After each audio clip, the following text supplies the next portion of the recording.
મિત્રો આપણે અગાઉ જોયું કે ભાવોનું અનુકીર્તન, ભાવોની પુનઃ રજૂઆત, એને નાટ્ય કીધું છે. અને એ ભાવો 49 છે.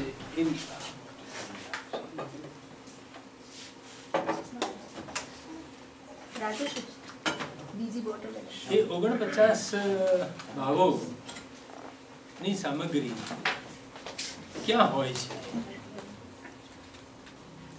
કારણ કે થેલીમાં ભરીને શાકભાજી લઈ આવીએ,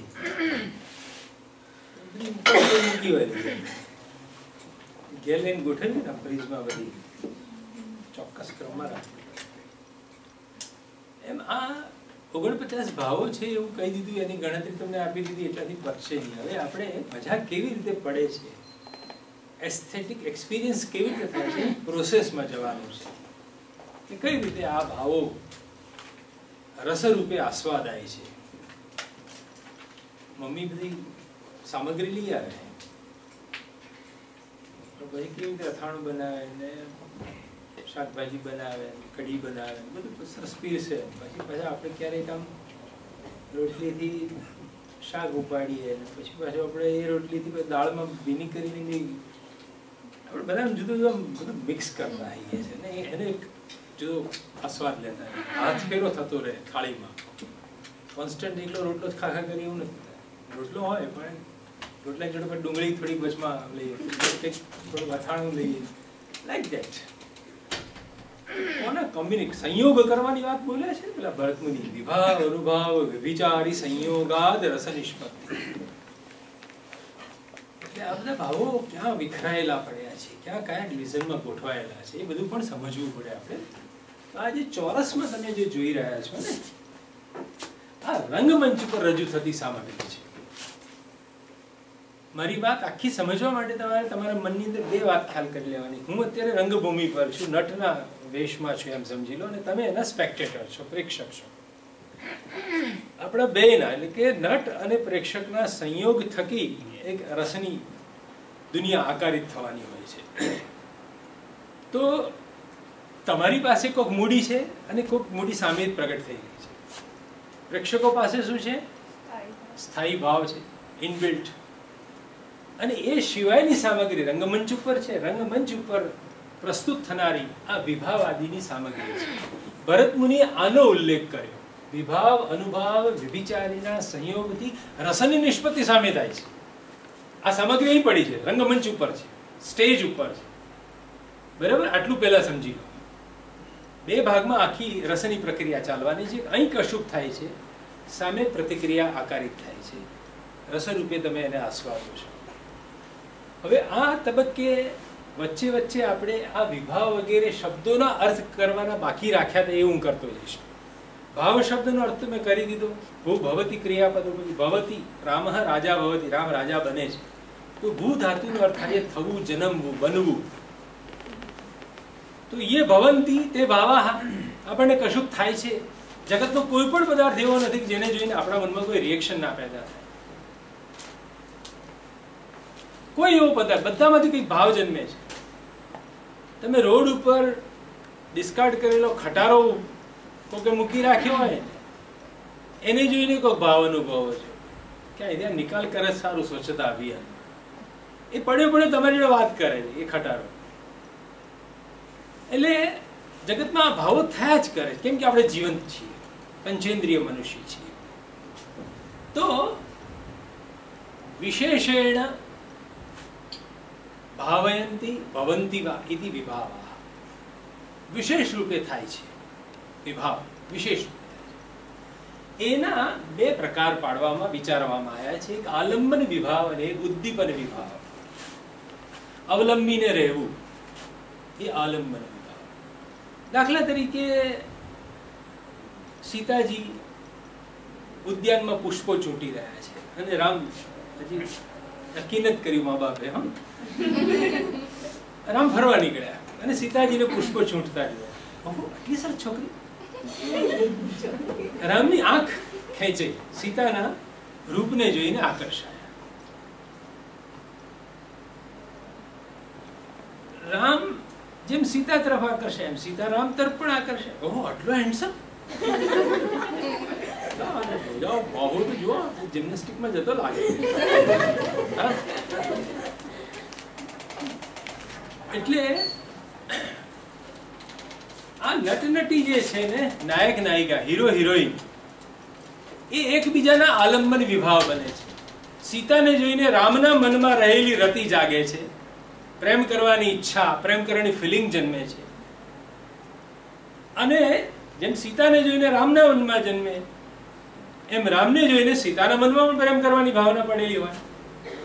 યુવકને જોઈને યુવતીના મનમાં, અને યુવતીને જોઈને યુવકના મનમાં પરસ્પર બંનેની રતિ જાગે છે. તો બંને એકબીજાના આલંબન વિભાવ બને છે.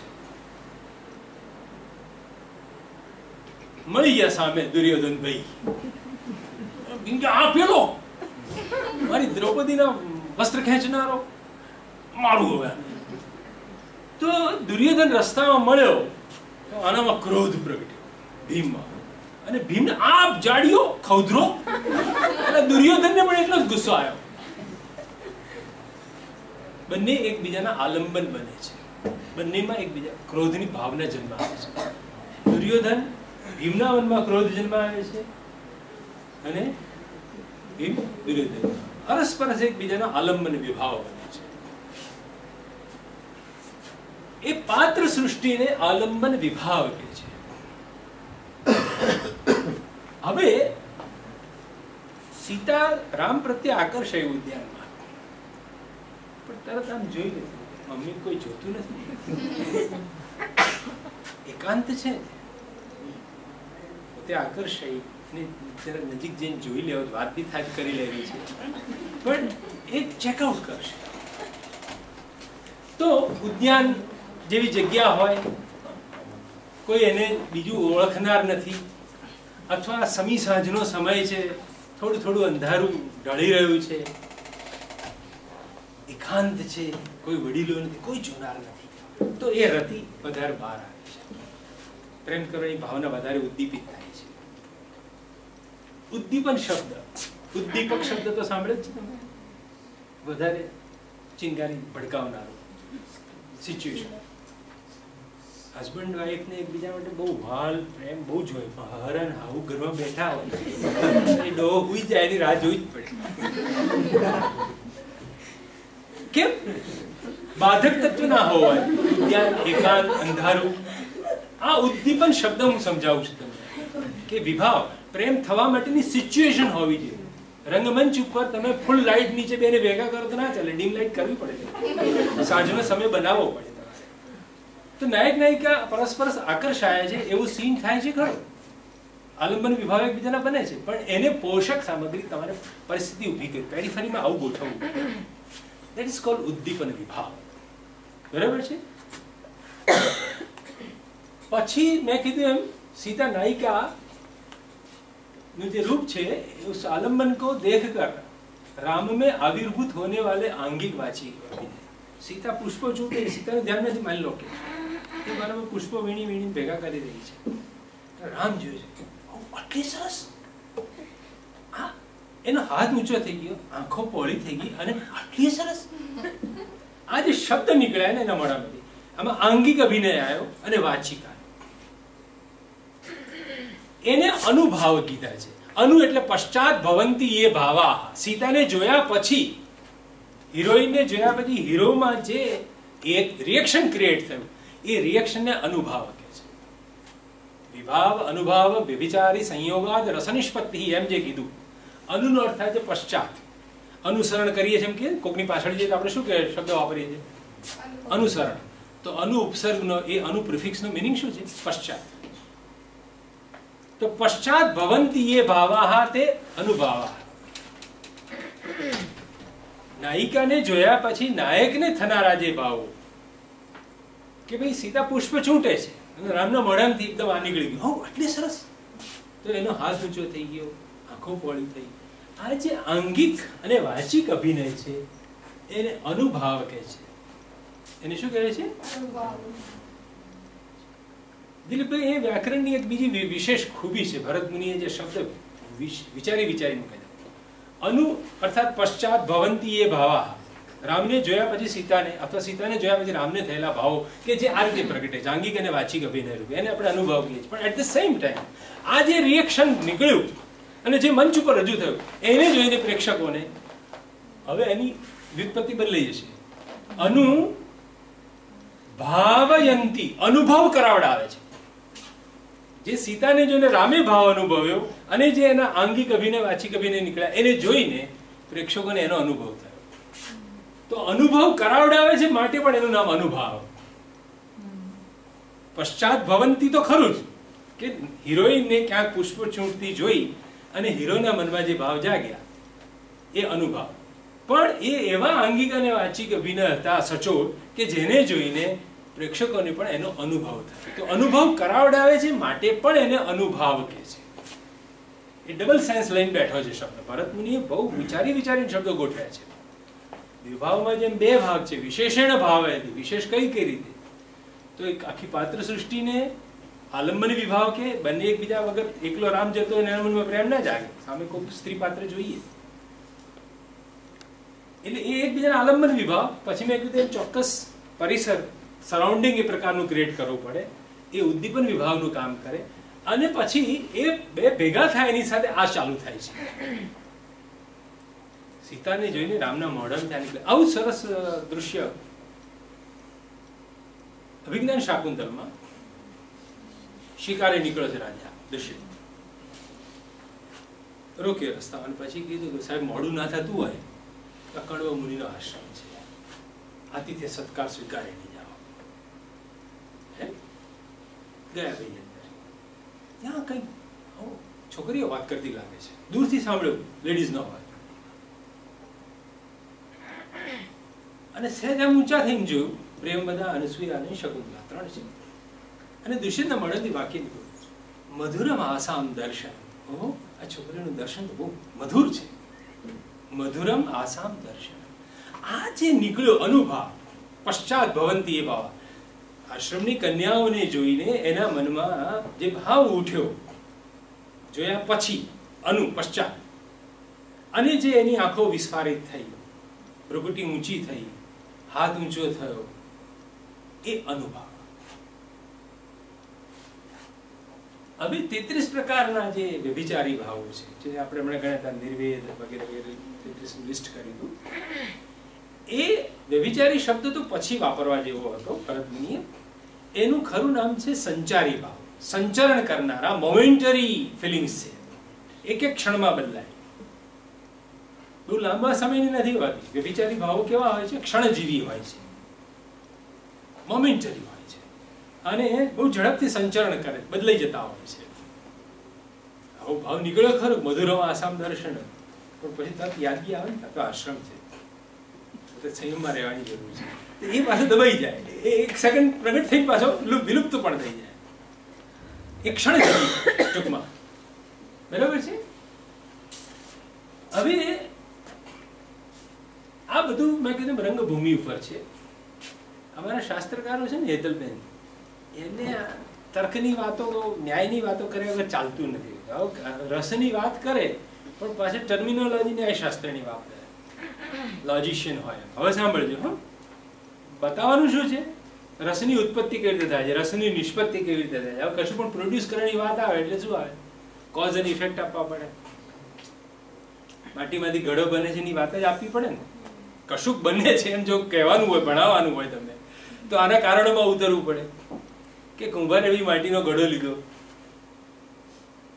પાણી નાખીને એનો પિંડ બનાવ્યો, ચાકડા પર ચડાયો, દંડથી ચાકડો ફેરવ્યો અને હાથથી એને આકાર આપીને પછી એમાંથી ઘડાનું નિર્માણ કર્યું. એટલે ન્યાયવાળા પોતાનું ભણાવવાનું ચાલુ કરે કે આમાં રો મટીરિયલ કોણ, ઉપાદાન સામગ્રી કોણ. ઉપાદાન એટલે પેલું લેવું પડે, બરાબર. ઘડો બનાવવા શું લેવું પડે? માટી, પાણી લેવા. એ થઈ ઉપાદાન સામગ્રી. કુંભારમાં શું છે ઇનબિલ્ટ? આમ આકાર આપે. તમે નું બનાવ બેસે ને બનો ઘડો, એના હાથમાં જ કાઢો, ક્ષમતા. પછી એકલો માટીનો પિંડ હોય તો ના બને. દંડિકો જોઈએ, દંડિકાથી ચાકડો આમાં ગોળ ગોળ ઘુમાવવો પડે. સહકારી કારણ જોઈએ ને, કોઓપરેશન લેવું પડે ઘડાના નિર્માણમાં. ગધેડો રાખવો પડે ઘરમાં, એક નદીના ભાઠામાંથી માટી લાવવાની હોય ને તમે સમજ્યા? તો કોઈક સહકારી કારણ હોય, કોઈ નિમિત્ત કારણ હોય, અને કોઈ રો મટીરિયલ હોય, ઉપાદાન કારણ હોય. આ બધું ભેગું થાય ત્યારે ઘટનનું નિર્માણ થાય. આ બધું ભેગું થાય ત્યારે એમ તમને રસનું જે નિષ્પત્તિ થાય છે એમાં ક્યાં આ બધી સામગ્રી ક્યાં છે?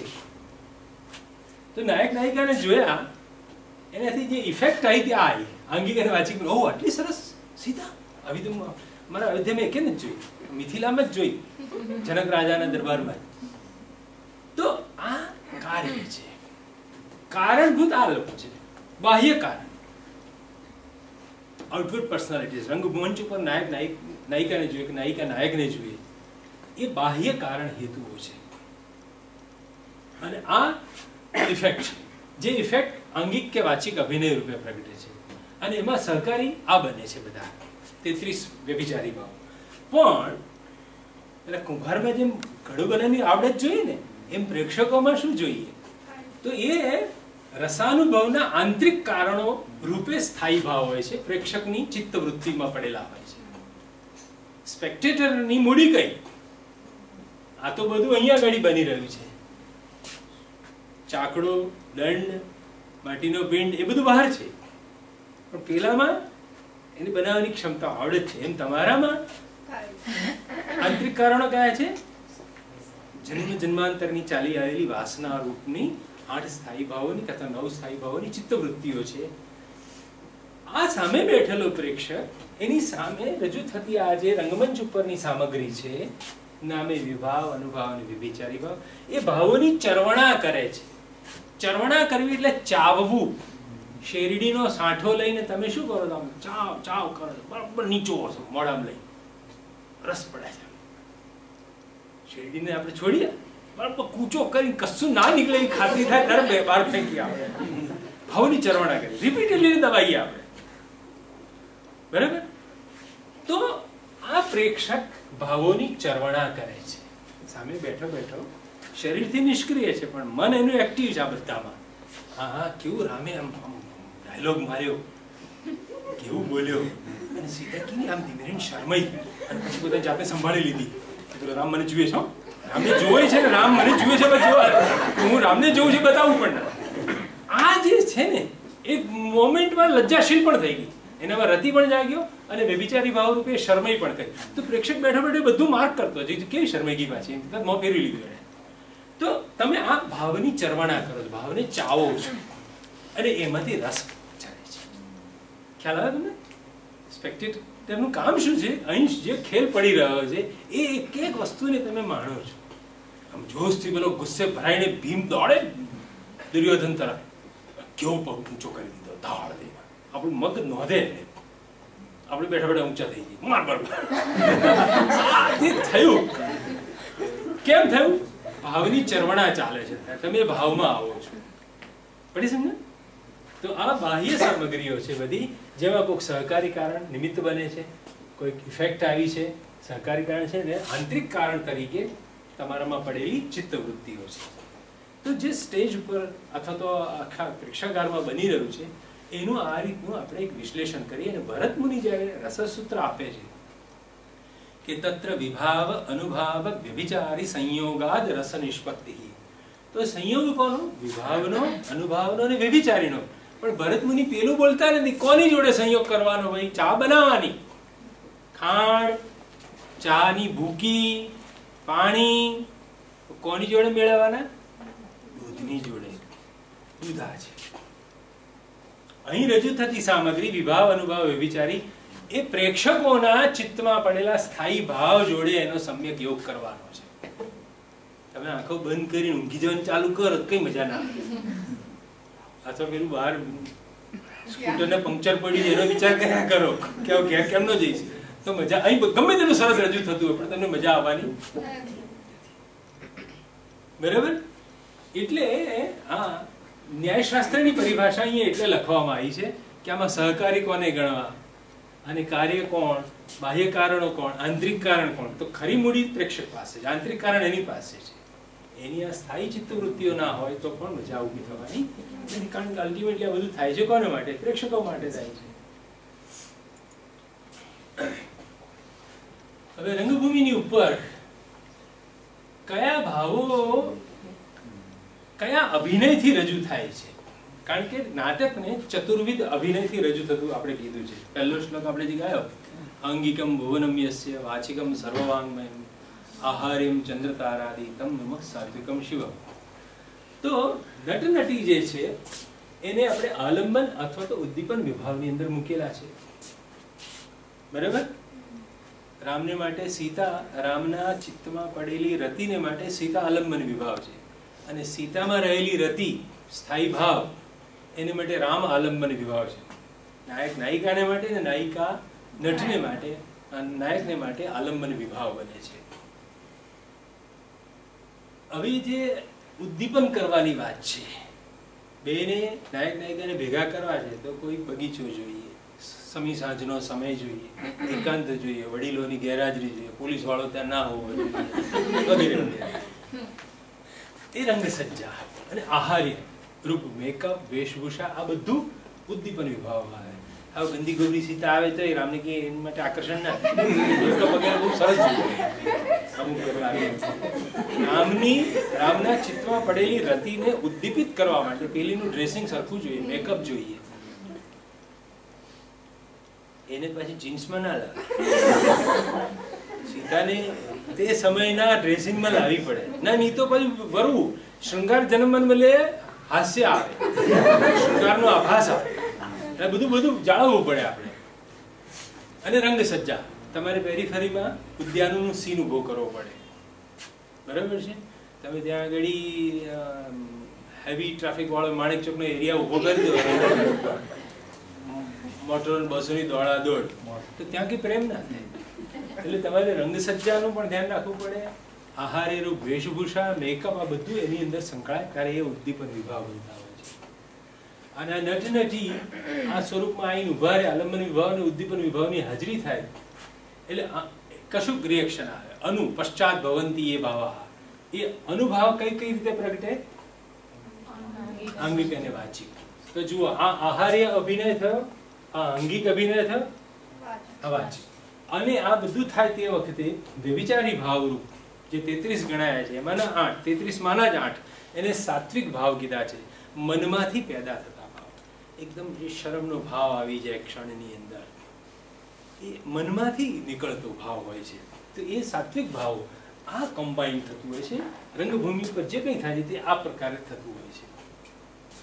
એટલે ભાવોને અભિનયની અંદર હું ગોઠવી બતાવી રહ્યો છું. આ જે 33 ભાવો, 49 ભાવોની વાત કરી, એ કયા કયા અભિનયથી આકારિત થાય છે.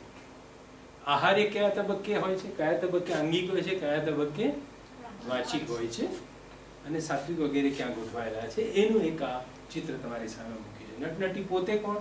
તે આલંબન વિભાવ છે. બરાબર છે?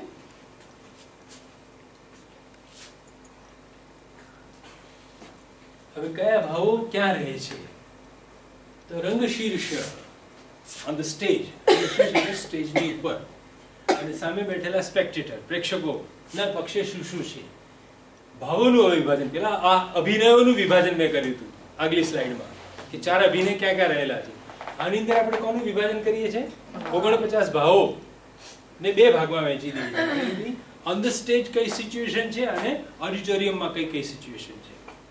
તો નટી અને નટોનો જે સમૂહ છે એની અંદર આ વિભાવ, અનુભાવ, વ્યભિચારી રહે છે. આ બધું સ્ટેજ ઉપર ઉભેલું છે. બરાબર છે? તો ચતુર્વિધ અભિનયના માધ્યમથી આ સામગ્રી રજૂ થાય છે. અને સામે બેઠેલા, એટલે કે 33 વત્તા 8 અહીંયા છે, પણ બીજા 8 સ્થાયી ભાવ અહીં સામે છે, પ્રેક્ષકોના ચિત્તમાં પડેલા છે. જન્મ જન્માંતરથી અર્જિત જે વાસનાઓ હોય છે એ સ્થાયી ભાવ રૂપે રહેલી હોય છે. જે શરૂઆતમાં ટિકિટ ખર્ચી અને તમે તમારી જગ્યા આપી, એ સિરીઝમાં 24 નંબરની સીટ મારી, એમ ગોતતા ગોતતા આવો તમે થિયેટરમાં, જગ્યાએ બેસી જાઓ, એ મોમેન્ટે તમારી બધી લાગણીઓ, બધા સ્થાયી ભાવો સુષુપ્ત હોય છે, અવ્યક્ત હોય. આઈ તરત તમે હસવા માંડતા કે કોઈ ભાવમાં નથી હોતો, તમે તમારી સીટ પહેલા શોધો છો, પ્રોપર જગ્યાએ બેસ્યો છો, એ તે વખતે બધું અવ્યક્ત હોય છે. પછી જ્યાં આ રજૂ થાય તમારી સામે, એને જોઈને તમારા ચિત્તમાં પછી બધું શરૂ થવા માંડે છે. લેકિન વિભાવાદિ કે પ્રદર્શન છે ક્રમશઃ અભિવ્યક્ત હોતે. ઘડિયાળ હતું ઘરમાં અંધારું હતું, ફાફા મારતા હતા. પછી મમ્મીએ કીધું લાઈટ કરો ને ભાઈ, ફાફા શું માર કરો? લાઈટ આ રહ્યું ઘડિયાળ પડી. ઘડિયાળ નવું જન્મ્યું નથી, અભિવ્યક્ત થયું, પ્રગટ થયું, મેનિફેસ્ટ થયું.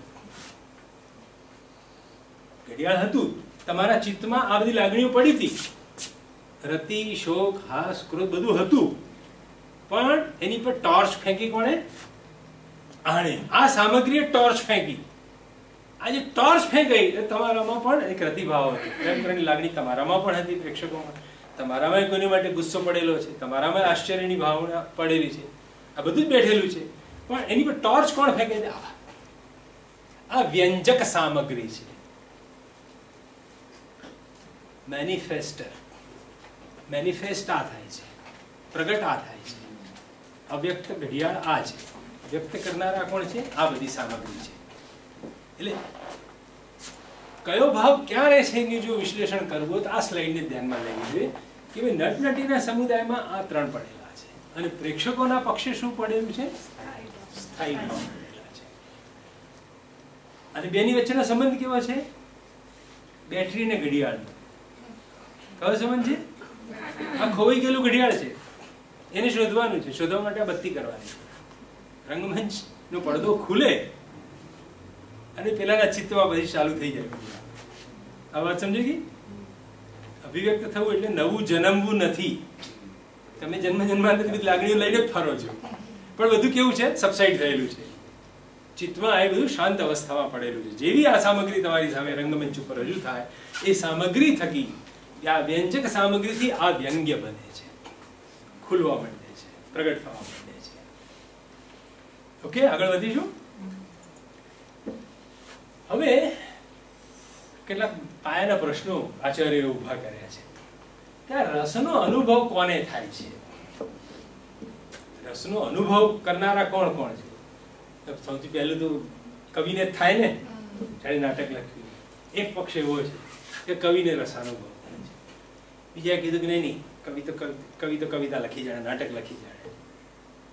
પણ પેલો જે નટ છે ને, રામનું અનુકરણ કરે છે. છગન નામનો નટ કે જે ફલાણી મિલમાં નોકરી કરે છે, રાત પડે એવો એ નટનું કામ કરે છે. એ અનુકરણ કરનારને અનુકર્તા કહેવાય. અનુકરણ કરનાર, એ અનુકરણ કરનાર નટને મજા આવે છે. એક મત આવો ઉભો થયો. કોકે કીધું ના ના ના ના ના ના, આ છગન જે રામ બન્યો છે એ નહીં, નટ નહીં, અનુકર્તા, અનુકરણ કરનારો નહીં, અનુકાર્ય. જેનું પેલો અનુકરણ કરે છે ને છગન, દશરથના છોકરા રામનું જે ઇમિટેશન કરે છે, એ ઓરિજિનલ રામ, એને રસનો અનુભવ છે. જેને સાચી સીતાને પહેલી જોઈ હતી, એ સાચા રામની વાત ચાલે, એ રામને શૃંગાર રસનો અનુભવ થાય છે.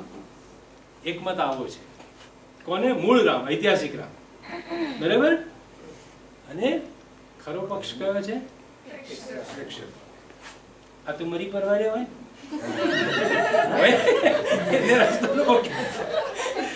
અને આ નટને થાય તો મુશ્કેલી થઈ જાય. સ્ટેજ ઉપર વળગી પડે તો મુશ્કેલી. એ ડિસ્ટન્સ એવો અભિનય જ કરવાનો છે, આય નહીં. એટલે ટૂંકમાં આવી બધી ચર્ચાઓ પણ પાછી ઉપાડવામાં આવી છે શાસ્ત્રની અંદર કે કોને રસનો અનુભવ કોને થાય. બહુ ઇન્ટરેસ્ટિંગ ચર્ચા છે.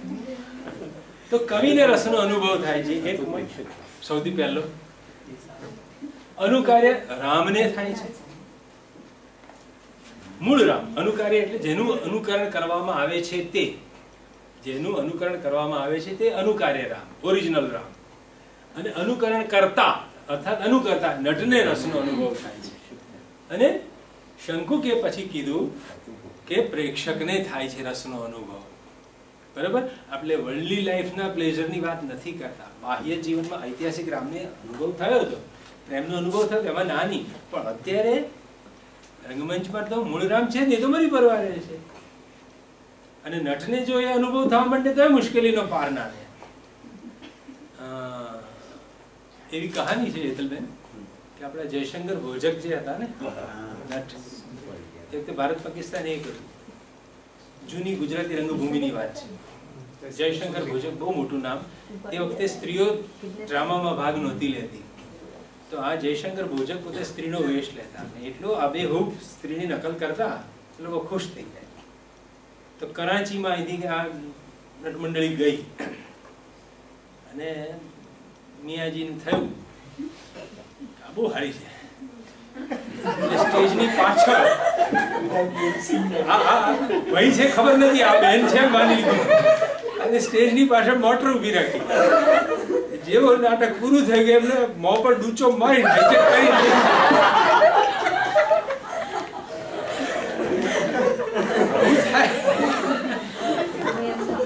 પછી ખબર પડી કે આ તો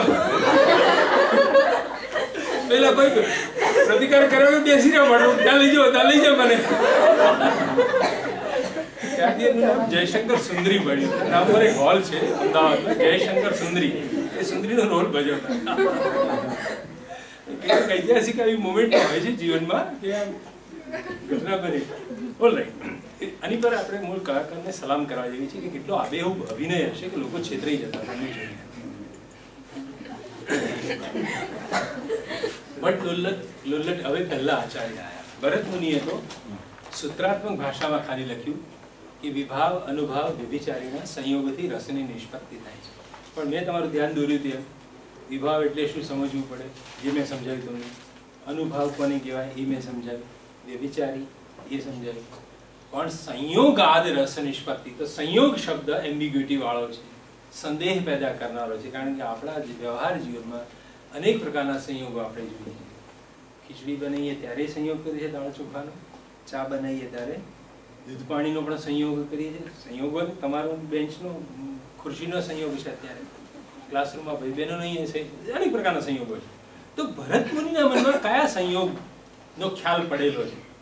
વિભાવાનુભાવ વ્યભિચારી સંયોગાદ રસ નિષ્પત્તિ. તો સંયોગ પદથી કયો સંયોગ, કયું સંમિશ્રણ, કયું મિક્સચર એમને અભિપ્રેત છે? એ સંયોગ શબ્દને સમજાવવા માટે ભટ્ટ લોલ્લટ નામના કાશ્મીરી પંડિત મેદાને પડ્યા. એમણે સંયોગને કીધું કે સંયોગ બે ત્રણ પ્રકારના, જાઓ ત્યાંથી શરૂઆત કરી. કયા પ્રકારનો? તો કે વિભાવ નામનો જે ભાવ છે અને સામે સ્થાયી ભાવ છે, એની વચ્ચે ઉત્પાદક ઉત્પાદ્ય ભાવ સંબંધ છે. આ ઉત્પાદક છે, નટ નટીનો સમુદાય ઉત્પાદક છે અને સ્થાયી ભાવ એ ઉત્પાદ્ય છે. અનુભાવ ને ગમક કીધો એમણે. આટલી સરસ સીતા. તો એ જોઈ તમને ખબર પડી, ગમક એટલે બોધ કરાવનાર, સમજણ પાડનાર. તો અનુભાવ આંગિક અભિનય ને વાચિક અભિનય, એનાથી ગમ્ય પેલો છે. હા, જો હવે રામમાં રતિ જાગી સીતાને જોઈને, પ્રેક્ષકને ખબર પડી ને. તો ગમ્ય કોણ છે? સ્થાયી. આ ગમક છે. અને આ વ્યભિચારી ભાવ જે સીતા શરમાઈ કે રામની આંખો પોળી થઈ, એક ક્ષણ માટે સંચારી ભાવો જે પ્રગટ્યા, જે વ્યભિચારી ભાવો જાગ્યા, એ પોષક કહેવાય. આખી સિચ્યુએશનને પોષણ પૂરું પાડે છે. અને પોષ્ય કોણ છે? સ્થાયી ભાવ. બરાબર છે? તો એને ત્રણ પ્રકારના સંયોગ વિચાર્યા. ઉત્પાદ્ય ભાવ સંબંધે સંયોગ થાય છે, ગમ્ય ગમક ભાવ સંબંધે સંયોગ થાય છે, અને પોષક પોષ્ય ભાવ સંબંધિત સંયોગ થાય છે. આ બધું કેવી રીતે એકબીજામાં ભેગું થાય છે? શાસ્ત્રકારોની બધી ટર્મિનોલોજી છે ચોક્કસ પ્રકારની. જરા હવે આ ગ્રાફિકથી આપણે જોઈએ કે બધાનો સંયોગ આની જોડે સ્થાયી જોડે થાય છે. વિભાવ પોતે ઉત્પાદક છે, આ સ્થાયી ઉત્પાદ્ય છે. અનુભાવ એ ગમક છે, અને ગમ્ય કોણ છે? સ્થાયી ભાવ. વ્યભિચારી ભાવ કોણ છે? પોષક. અને એનાથી પોષ્ય કોણ છે? સ્થાયી ભાવ. આ ભટ્ટ લોલ્લટે સમજાયું. સંયોગને એને ત્રણ પ્રકારે સંયોગ સમજાયો કે સ્થાયી ભાવ જોડે આ બધા વિભાવ અનુભાવ ને વ્યભિચારીનો સંયોગ થાય છે. પણ કયા કયા? ત્રણેય વખતે જુદા જુદા એને સંબંધો વિચાર્યા કે આ સંબંધથી એનો સંયોગ થાય છે. ક્લિયર આટલી વાત?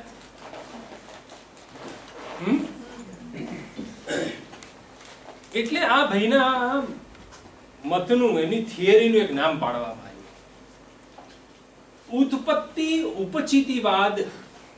ભટ્ટ લોલ્લટનો વાદ એ કયો વાદ કહેવાય? સમાજવાદી પાર્ટી ને બધા આપણે બનાવીએ છીએ ને, અમુકનો વાદ હોય એમ આ ભટ્ટ લોલ્લટ સાહેબનો વાદ કયો? ઉત્પત્તિ ઉપચિતિ ભાવ. ઉપચાય પામવું એટલે જાડા પાડા થવું. દૂધ ગરમ કરો ને તમે બેનો, શું થાય? ઉભરો આવે. આ ઉભરો આવેલી સ્થિતિને ઉપચાય કહેવાય. તમારામાં પ્રેક્ષકોમાં ચિત્તમાં પડેલી જે સુષુપ્ત લાગણીઓ છે, સ્થાયી ભાવો છે, એમાં ઉભરો આવે છે. કોનાથી? વિભાવાદીથી. એ ઉપચય પામેલો ભાવ એને રસ કીધો. પડી સમજે?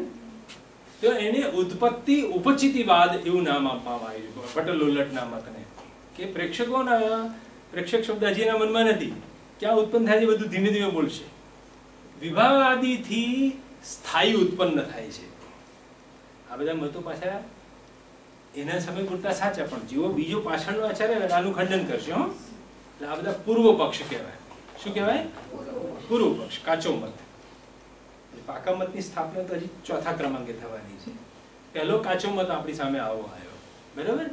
એટલે દૂધપૌવાનું બધું રમીએ છીએ ને આપણે, આ દૂધપૌવા વાળો એક પક્ષ છે, સાચો ખેલાડી નથી આ. ઓકે, પણ એની વાત આમ એપરન્ટલી સાચી લાગી, બરાબર લાગે છે. તો વિભાવાદી થી સ્થાયી ભાવની ઉત્પત્તિ થાય છે. હવે ઉત્પત્તિ થવામાં પ્રોબ્લેમ થાય તો ઇનબિલ્ડ છે, મેં કહી દીધું છે તમને, જન્મજાત છે, ઉત્પન્ન નવા થવાના નથી, બરાબર? પણ આ ભાઈ એવું કહે છે, વિભાવાદી સામગ્રીથી ઉત્પન્ન એવમ ઉપચિત, ઉત્પન્ન બી થાય છે અને પછી એમાં ઉભરો આવે છે. એ ઉભરો આયેલી સ્થિતિ વાળા સ્થાયીને રસ કીધો. એમણે ઉભરો આયેલી સ્થિતિ વાળા સ્થાયી ભાવ, જે સુષુપ્ત હતા, અવ્યક્ત હતા, શાંત હતા, એ બહાર ઉભરો આયેલી સ્થિતિમાં એનું નામ એમણે રસ પાડ્યું, કે આ રસ આ છે. ઉપચય પામેલો સ્થાયી એ રસ છે, એવું કોણે કીધું? ભટ્ટલોલ્લટે કીધું. स्थायी का उपचय प्रथम अनुकार्य में અને बाद में अनुकर्ता में होता है. આવું એમણે કીધું. રૂપાનુસંધાન બલાत् એ શબ્દ છે. તો અનુકાર્ય એટલે ઓરિજિનલ રામ. એમાં સૌથી પહેલો રામ ને બહુ આટલી સરસ સીતા, આજે પહેલો ઉભરો આવ્યો કોનામાં? ઐતિહાસિક રામમાં. અને પછી બીજે એના રૂપનું અનુસંધાન કર્યું, એને એવો ડ્રેસ પહેર્યો, એવું એક્ટિંગ કર્યું, એટલે બીજે તબક્કે નટમાં એ પેદા થાય છે. ભટ્ટલોલ્લટ શું કહે છે? ફર્સ્ટ વર્લ્ડલી લાઈફમાં જે ઓરિજિનલ રામ હતો એનામાં થાય, એનું ઇમિટેશન કરનાર નટમાં સેકન્ડરી લેવલ પર બીજા તબક્કે ઉપજય પામ્યો. એ રસ છે સ્થાયી ભાવ. लोल्लट के मत में संयोग त्रिविध होता है. જે આપણે હમણાં જોયું હતું તે ઉત્પાદ્ય ઉત્પાદક ભાવ સંબંધ, ગમ્ય ગમક ભાવ સંબંધ અને પોષ્ય પોષક ભાવ સંબંધ. તો એને સંયોગ પાછો એક ના રાખ્યો, એને 3 કરી દીધા. હવે ભરત મુનિ જીવતા હોત તો આપણે પૂછી લે કે આ લોલ્લટને સાચો આન્સર સાચો છે કે ખોટો છે, માર્ક કાપી લેવા પૂરા. પણ ભરત મુનિ છે નહીં પેપર તપાસનાર, બરાબર છે? એટલે એ ચાલે છે મત. એને 3 સંયોગ માન્યા કે ભરતના મગજમાં આવું હશે. रससूत्र में आए हुए निष्पत्ति शब्द का अर्थ उन्होंने उत्पत्ति कर दिया.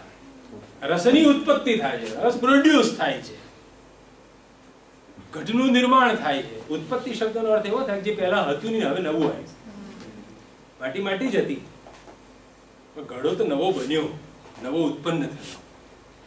હવે સ્થાયીની ઉત્પત્તિ માનવી ત્યાંથી પ્રોબ્લેમ થાય. ઉત્પત્તિ થાય એટલી પાછો ઉપચાય થાય. હવે ઉપચય તમે કરો એટલે શું થાય? ભામહે આવું કીધું હતું ભૂતકાળ. આ મત ભટ્ટલોલ્લટનો પાછો પહેલવેલો નથી. ઓલરેડી એ ભટ્ટલોલ્લટની પહેલા આપણા 2 આચાર્યો છે, ભામહે ને પણ આવું કંઈક વાક્ય ઉચ્ચાર્યું છે. ઇતિ આરુહ્ય પરામ કોટિમ કોપો રુદ્રાત્મતામ ગત. પરાકોટીને પામેલો કોપ નામનો સ્થાયી ભાવ એ રુદ્ર રસને પામે છે. એટલે એને ઉપચય માન્યો હતો ભામહે. આનું જો સૂક્ષ્મ અનુવાદ કરો, સૂક્ષ્મ એને સાયન્સ પકડવા પ્રયત્ન કરો તો એણે એવું કીધું છે કે ફલાણી પરાકોટીની ઉપર ચઢેલો કોપ એ રુદ્રતાને પામે છે, રુદ્ર રસમાં પરિણમે છે. એટલે એણે કંઈક ઉત્પન્ન થવાની ઉપચય થવાની વાત કીધી હતી. અને એવું દંડી સાહેબના મોઢામાંથી નીકળી ગયું છે, રતિ શૃંગારતામ ગતા. રતિ એ શૃંગારને પામી. આવું ભૂતકાળમાં 3 આચાર્યો કુલ કહેનારા નીકળ્યા છે કે સ્થાયી ઉત્પન્ન થાય છે અને ઉપચય પામે છે, એમાં ઉભરો આવેલી સ્થિતિ સર્જાતી હોય છે. પણ હવે એમાં 1-2 ની 4 દોષ શોધી કાઢવામાં આવ્યા. ભટ્ટલો મેં કીધું આનું ખંડન થશે આ પૂર્વ પક્ષીય. તો પ્રથમતઃ अनुकार्य એટલે કે ओरिजिनल राम में स्थायी रस उत्पन्न होता है और बाद में रूपानुसंधान से अनुकर्ता इमिटेटर नट में भी रस की उत्पत्ति होती है, ऐसा लोल्लट कहते हैं. किंतु प्रेक्षक को रसानुभव कैसे होता है यह मूलभूत प्रश्न का उत्तर लोलट ने नहीं दिया। What about Spectator? તું મૂળ ઓરિજિનલ રામને રસાનુભવ થાય છે એમ કહું છું, ઇમિટેશન કરનાર નટને થાય છે એમ કહું છું, પણ વોટ અબાઉટ સ્પેક્ટેટર એ તો બોલતું. તો લોલટે સ્પેક્ટેટરને પોતાની ચર્ચામાં ધ્યાનમાં લીધો જ નથી. એ માત્ર રંગમંચ ઉપરની જ વાતો કરવા માંડ્યા છે. સામે બેઠેલા પ્રેક્ષકોના ચિત્ત ઉપર શું અસર થશે એ અંગે લોલટે કંઈ જ કીધું નથી. એટલે આ થિયરી હજી અધૂરી છે, કારણ કે અલ્ટિમેટ આખી મજા કોને પડે છે? પ્રેક્ષકોને પડે છે. તો પ્રેક્ષકોને થતા રસાનુભવની ચર્ચા ખરેખર તો કરવી જોઈતી હતી, પણ એ થતી નથી પહેલે તબક્કે. वर्तमान में नटके द्वारा किए जाते अभिनय से भूतकालिक अनुकार्य राम में स्थायी એટલે કે રસની ઉત્પત્તિ कैसे होगी? આજે છગન નામનો નટ કો રામનો ખેલ ભજવી રહ્યો છે, એનાથી પેલો મરી પરવાળો રામ એનો સ્થાયી ભાવ ક્યાંથી ઉપજય પામે? આ કેવું ખોટું હતું ને એનું. બટ લોલટે જ્યારે આવું કીધું, પહેલા મૂળ રામમાં પેદા થાય છે અને રૂપાનુસંધાનથી નટમાં થાય છે, પણ એ તો વિચાર કરો ભાઈ, ઉભો રે, મૂળ રામ જીવતો છે ખરો? ટૂંકમાં લોકો પછી તર્કની ડિસમિસ ને પકડ લઈને એને પકડ્યો બરાબર, ઉભો રહે, તારા શબ્દોને સમજવા દે, અમને શું કહેવા માંગે. અત્યારે માત્ર આપણે સ્ક્રૂ બોલ્ટને પકડી છે ને, લોકો તર્કથી પણ પકડે આપણી વાતને કે આનો અર્થ તો આવો થશે, તું આવું બોલીશ તો, અને એ પ્રોબ્લેમેટિક છે. કરુણ એવમ રૌદ્ર જૈસે રસો મેં હવે ઉભરો આવવાની સ્થિતિ છે એ સાપેક્ષ શબ્દ છે, રિલેટિવ ટર્મ છે. કેટલું દૂધ ઊંચું આવ્યું હોય તો ઉભરો કહેવાય? It's a point of controversy. ઉભરો આવેલો ક્યારે માનવું? ઢોળાઈ જાય ત્યારે કેવો ઉભરો? કે ખળખળ થતું એની બી ઉભરો કેવો? એટલે તમે જો એવું કહો કે ઉભરો આવેલી સ્થિતિ વાળા સ્થાયીને રસ કહેવાય, તો પછી મારે ઉભરાનું માપ તમારી પાસે કઢાવવું પડે કે 2 સેન્ટીમીટર ઊંચું થાય ત્યારે એને રસ નામ આપવું, કે 3 સેન્ટીમીટર ઊંચું થાય ત્યારે. ઉભરાની સિચ્યુએશન એ સાપેક્ષ શબ્દ છે. જ્ઞાનની જ્યારે વાત ચાલે, સાંભળો ત્યાંથી યુનિવર્સલ નિયમ બોલો, કોઈ બી વસ્તુ જયારે સાપેક્ષ રીતે રજૂ કરવામાં આવે ત્યારે એ શંકા પેદા કરે અને એ જ્ઞાન સ્થિર ના કરે. આ ભાઈ બહુ ઊંચા છે, ઊંચો શબ્દ વાપરે, સાપેક્ષ શબ્દ કેટલા ઊંચા? એટલે 3 ફૂટનો નાનો વામણો ઉભો રાખે ત્યારે દેવીસિંહ રાઠવા ઊંચા કહેવાય, પણ દિલીપભાઈ પાસે ત્યારે નીચા કહેવાય. એટલે સાપેક્ષ જ્ઞાન ચાલે નહીં. ઉભરો આવેલી સ્થિતિને તમે રસ કોલે કેટલો ઉભરો એ પૂછવું પડે, તમારે કેવું પડે. કહેતો તો છો ને તમે, કયા ઉભરાની વાત કરો છો ભાઈ તમે? અચ્છા, હવે આ તો કરુણ રૌદ્રની વાત થઈ, પણ શોક જેવી સ્થિતિ હોય, હમણાં જ કોકની પત્નીનું અવસાન થયું, જેવું સાંભળ્યું હાર્ટ એટેક આમ ગયા, તે વખતે એકદમ ઉભરો શૂટ થાય, શોક એકદમ ઊંચો જતો હોય. પણ 6-12 મહિના થાય, 2-3 વર્ષ થાય, એટલે કે હવે બીજી આપણા જેવી મળે હાર બીજા લગ્ન કરી લીધું, શોક ગાયબ થઈ ગયો, ઉભરો શમી ગયો ધીરે ધીરે. કરુણ રસ ની અંદર શોકની કઈ તીવ્રતા, તનું માન્ય. એટલે આવી ટર્મિનોલોજીથી રસની વાત કરવી એ યોગ્ય નથી. તર્કની ભૂમિકા ટકે નહીં. લોલટનો મત ચલાવી લેવાય, ઉત્પન્ન પણ ના થાય ને ઉભરાની વાત પણ ના કરાય રસ સમજાવવા માટે. પ્રેક્ષકને તો ખાસ ધ્યાનમાં લેવા પડે. આ બધા દોષો છે એની વાતમાં, પણ લોલટ જે કહી રહ્યા છે એ ડિફેક્ટિવ મત છે. હાસ્યના પાછા 6 પ્રકાર છે. અટહાસ્ય ને સ્મિત ને તેમ જેમણે હાસ્ય કર્યું ને, જેમાં તારા થોડા દાંત દેખાયા, એ સ્મિત, પછી વિસ્મિત, એવા બધા એને કેટેગરી છે. દાંત ન દેખાય એવી રીતે તમે હસો તો એનું નામ જુદું છે. દાંત દેખાય એવી રીતે હસો તો એનું બીજું નામ છે. ને અવાજ થાય એવી રીતે દાંત દેખાડો તો પાછું જુદું. અને પેલો રાવણ હાસ્ય કરે એ પાછું જુદું છે. તો કોને ઉભરો કેવો, કયા લેવલને તમે નામ આપશો? હાસ્યરસ કેવો છે તમારે? પ્રોબ્લેમ થશે. એટલે આવી ટર્મિનોલોજી ચાલે નહીં.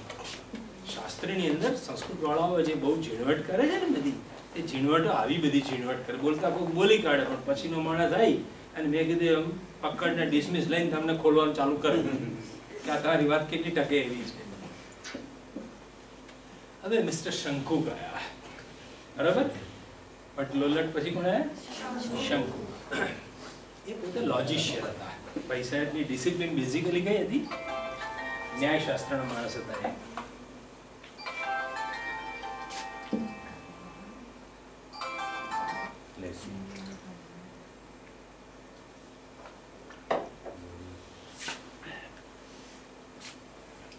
હવે જોજો હા, એમના મતનું નામ શું છે? અનુકૃતિ અનુમિતિવાદ. અનુમિતિ એટલે અનુમાન. લોજિશિયન હતા. એની આગળ એક ઇમિટેશન શબ્દ છે. Imitation and inference. પ્રેક્ષક અહીં પ્રેક્ષાગૃહમાં બેઠો છે, ઓડિયન્સમાં બેઠો છે. એ શું કરી રહ્યો છે પ્રેક્ષક?